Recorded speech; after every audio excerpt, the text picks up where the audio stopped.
ada pertanyaan, setelah sholat kalau kita mengirim Al-Fatihah untuk orang yang sudah meninggal itu katanya bid'ah Ustaz.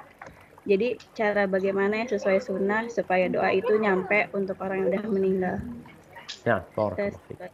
Jazakallah khair. Nah, adapun berkaitan dengan mengirim Al-Fatihah buat yang meninggal dunia, memang berkaitan dengan apakah mengirimkan bacaan Al-Quranul Karim, baik itu Al-Fatihah, baik itu surah Al-Baqarah, baik itu surah Al-Kahfi, baik itu surah Yasin, apakah akan sampai kepada yang meninggal dunia? Ini permasalahan yang diperselisihkan oleh para ulama. Sebagian ulama mengatakan sampai. Sampai sebagaimana sodakoh tadi kita bicarakan sampai. Maka ketika seorang membaca Al-Quranul Karim, kemudian dia menghadiahkan pahalanya buat yang meninggal dunia, maka akan sampai. Tapi sebagian ulama lainnya mengatakan tidak sampai. Memang kalau kita melihat Rasulullah SAW, bagaimana sih beliau mendoakan yang meninggal dunia?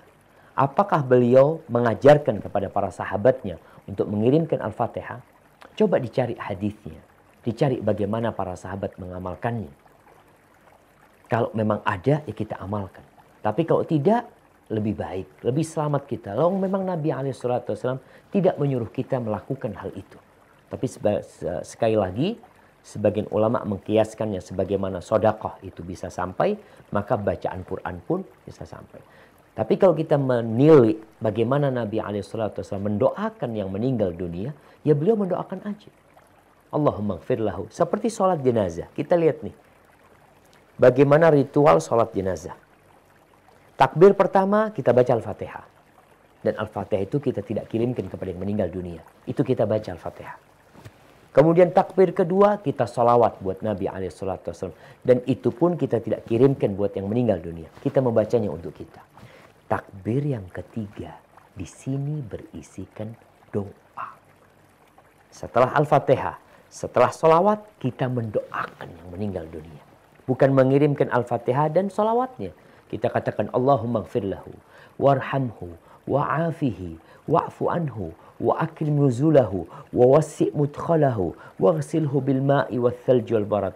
Allahumma ij'al qabrahu rawdatan min riyadil jannah. Allah jadikan kuburannya taman dari taman-taman surga. Wa la taj'al qabrahu hufratan min hufarin niran. Jangan jadikan kuburannya lobang dari lobang-lobang neraka. Jadi seperti itu. Setelah itu takbir yang keempat beliau mendoakan lagi. Maka kalau kita ingin mendoakan orang tua kita, ya doakan. Antum mau baca Al-Quranul Karim, mau bertawasul dengan bacaan Quran itu. Setelah antum mengaji, kemudian antum ya Allah, aku sudah baca Quran, ya Allah, mohon kau ampuni dosa orang tuaku. Maka itu lebih utama daripada tadi mengirimkan bacaan Quran. Tapi memang masalah ini diperselisihkan oleh para ulama. Hada wallahu a'lam bis-shawab. Nah.